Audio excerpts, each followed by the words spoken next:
Question number 17. A uniform rod of mass m and length l is kept vertical with the lower end clamped.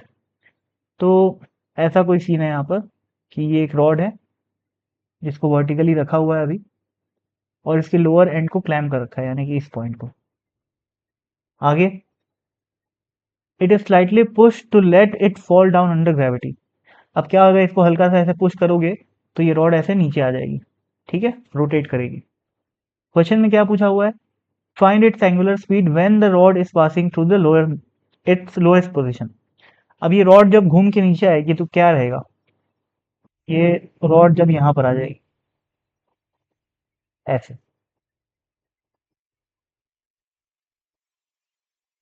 ठीक है। इस position में rod की angular velocity पूछा हुआ है। इस पोजीशन में रॉड की एंगुलर वेलोसिटी को मैं ओमेगा मान लेता हूँ। आगे, neglect any friction at the clamp, यानी कि यहाँ कोई फ्रिक्शन वगैरह नहीं है तो कोई एनर्जी का लॉस नहीं होगा। What will be the linear speed of the free and at this instant. ये वाला जो एंड है ये फ्री एंड हुआ, इसकी लीनियर स्पीड भी निकालना है अपने को। तो सबसे पहले ओमेगा निकालते हैं, उसके बाद क्या, ओमेगा इंटू एल करेंगे तो क्या मिल जाएगा अपने को, स्पीड मिल जाएगी इस पार्टिकल की। तो क्या करें भाई,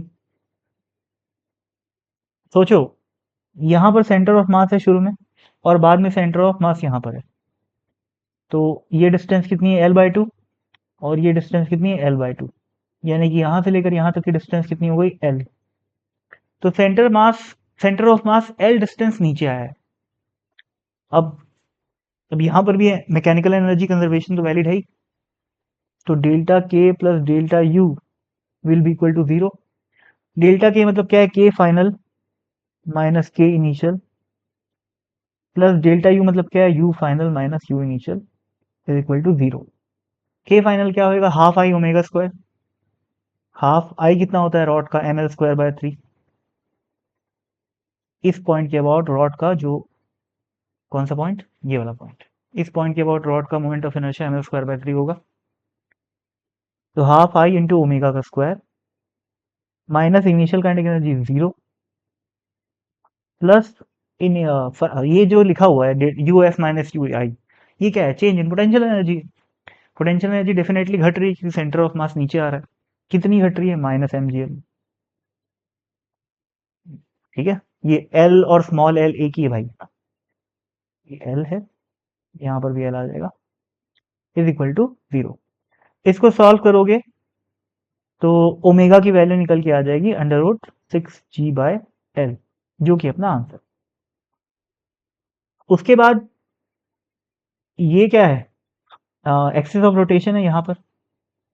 इस रोटेशन एक्सिस से ये वाली दूरी कितनी है, एल है, तो इस पॉइंट की स्पीड कितनी हो जाएगी, ओमेगा इंटू एल। तो जो स्पीड पूछा हुआ है पार्ट नंबर बी में पार्टिकल की, वो क्या हो जाएगी, ओमेगा इंटू एल। ओमेगा की वैल्यू पुट करोगे तो ये क्या आ जाएगा, √6g/l, ठीक है। तो ये अपना आंसर हो गया। अभी यहाँ पर जैसे मैं, क्वेश्चन तो खत्म हो गया है ना, कोई दिक्कत नहीं है, पर ये जो मैं लगाया हूँ delta K plus delta U is equal to 0, इसमें क्या होता है ना, बहुत सारे टर्म्स लिखने पड़ते हैं। जैसे कि ये जबरदस्ती का मैंने टर्म लिखा है -0, ब्रैकेट ब्रैकेट लगाया हूँ, इतना नहीं करना होता रियल लाइफ में। थोड़ा सा अपना प्रैक्टिस अच्छा हो जाएगा तो अपन कैसे बात करते हैं सुनना। अपन क्या बोलेंगे मनी मन में कि loss in potential energy will be equal to gain in kinetic energy, ठीक। या फिर ऐसा बोलना चाहिए कि लॉस ऑफ पोटेंशियल एनर्जी का mod will be equal to gain in kinetic energy का मॉड। ये मन की बात चल रही है ना केवल। अब पोटेंशियल एनर्जी में लॉस कितना आ रहा है, mgl का आ रहा है, और काइनेटिक एनर्जी में गेन कितना आ रहा है, हाफ आई ओमेगा स्क्वायर आ रहा है, ठीक है, यानी कि half ml²/3 into omega square. तो ये 3 स्टेप करने के बाद जो रिजल्ट आया वो सिंगल स्टेप में भी आ सकता है, बट थोड़ी सी प्रैक्टिस के बाद ये चीज आएगी। तो ये तो भाई अपन वर्क पावर एनर्जी में बिल्कुल बेसिक से चलते थे ऐसे, अब तो अपन बड़े हो गए ना, तो इस स्टेप से एग्जाम में अपन कुछ इस तरीके का लॉजिक फॉलो करेंगे तो समय बच जाएगा। ये वैसे अपने आप आ ही जाता है यार, ये धीरे धीरे अपने आप डेवलप हो जाता है, पर शर्त ये है कि आप एक चैप्टर को कई बार पढ़ो और एक set of question bank, for example SC Verma, उसको कई बार मैं यही पसंद करता हूँ कि एक सेट को, जैसे रोटेशन का पूरा एससी वर्मा अपन लगा रहे हैं, तो एक बार अभी लगाए जब चैप्टर चल रहा है, और एक बार फिर से 2-3 महीने बाद फिर से लगाए पूरा सीक्वेंस में एक एक क्वेश्चन।